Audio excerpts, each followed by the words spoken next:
Welcome back to Little Orphan Annie and the $1 Million Formula. Today we're reading chapter 14, Disaster.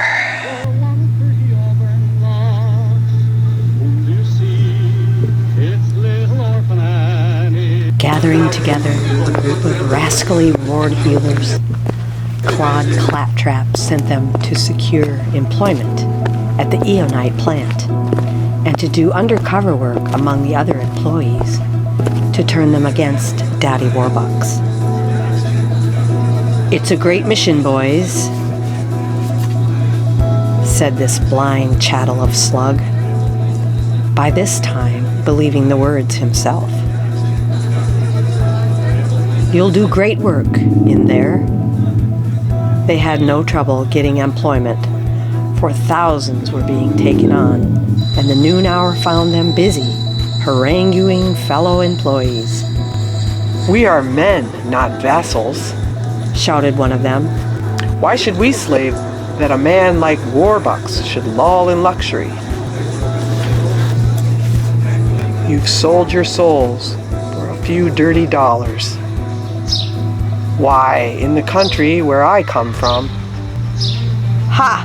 In the country where you come from, noisy buzzard like you would be shot against a wall," jeered one of his listeners, turning away. "You said it, pal," agreed another. In spite of heckling and jeering by the plant employees, Claptrap's men continued their work. One day, Daddy Warbucks left the city and was not to return for several days. The ward healers gathered at the big gates. "Hearken, workers," shouted one as the men poured out from the shops at 4 o'clock. "Eonite belongs to all. Take what is yours. Arise. The time has come to act." "I'll say it has," shouted one of the employees.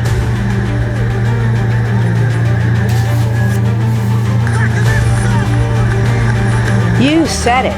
Grab 'em, boys!" Before they could guess what was happening, the speakers had been rushed off their feet by the other employees. The mob of angry men carried the 4 off to the machine shop. What a going over they got! A coating of tar was dressed up with an immersion in feathers, and after that they were given a long ride astride a narrow rail. As soon as they could escape, the tarred and feathered agitators sought out J. Gordon Slug and Claude Claptrap and told them their whole story. They begged to be allowed to go home and clean up, but Slug refused. "That makeup is priceless," he said heartlessly. "You'll keep those coats of tar and feathers till they wear off.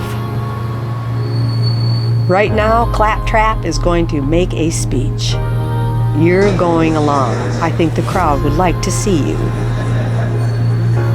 "Gaze upon your brothers," pleaded the politician of his audience, pointing to the 4 behind him. "What was their crime? I'll tell you. They dared to enter the lair of the monster Warbucks and preach the doctrine of freedom to the servants of this brute. Shall we tolerate this gross outrage?" "No, no, no," shouted the incensed crowd. "That's the line that gets 'em," said Slug, smirching to himself as he stood outside. "Any minute now, the mob will come to a boil. And when they do, anything can happen." Every day, shouting crowds gathered outside the gates to the plant. One of the guards was shot, but Daddy refused to allow tear gas to be used to drive the people away, for he felt that such action would precipitate violence. Claptrap's work was beginning to tell. Everywhere people gathered, there was talk of Eonite. Few had anything to say in Daddy Warbucks' favor. and those that did were soon talked down. They say Warbucks is keeping the price of Eonite down so everybody can have it, ventured one man reading the newspaper article. Baloney, retorted three men nearby. If the people had it as they should, it wouldn't cost us nothin'. He's robbing us. That's what he's doing. Daddy was puzzled and worried. Can't the people realize that to deliver the secret of Eonite into Slug's hands would mean ruin? He demanded of Henry Morgan. From outside could be heard the cries of the mob. 10,000 were gathered, more than ever before. It doesn't seem so, his friend replied. I only hope they come to their senses before it's too late. Even as he spoke, a guard dashed in. The main gate has gone down. The fire hoses have stopped them for the moment, but they're massing for a new attack. Another guard followed him in, his wounded head bounded up with a handkerchief. They've got guns, he stated. Hundreds of them are armed. Can't we fire if we have to? No, Daddy was firm. I'll not allow an innocent person to be shot. Innocent? They're crazy. They'll burn the plant. Let them burn it. We can rebuild a plant.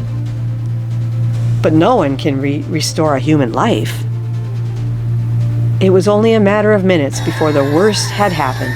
The mob broke into the plant, fired upon the guards, and with great torches soon had set all the buildings ablaze. Even arrival of the National Guard had little effect upon the madmen. Plundering and pillaging, they raced about. Captain of the guard reported to Daddy, who, coat off and shirt torn from struggling with the invaders, was standing at the door of Eli's laboratory with Henry Morgan's beside him. Sorry, we were called out too late to save your plant, said the captain, but we'll soon have the mob under control. The plant, Captain? Ah, yes, but that doesn't matter. That's what matters, he added sadly, turning his flashlight into the dark interior of the lean-to. Why, it's Eli Eon. He's not. Why, he's been killed by that accursed mob, exclaimed the angry officer. Slug was angered by Eli's death.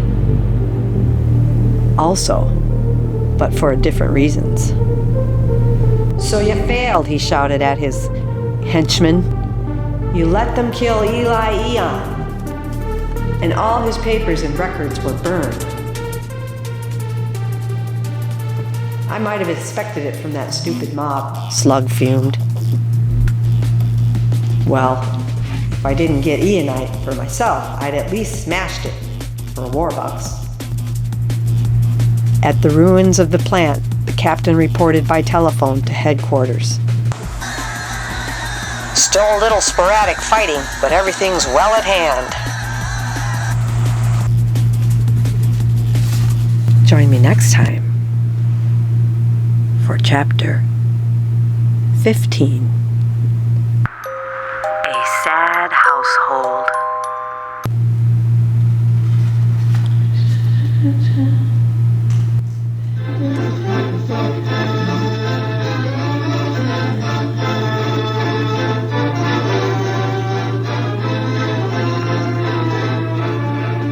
Thank you for watching.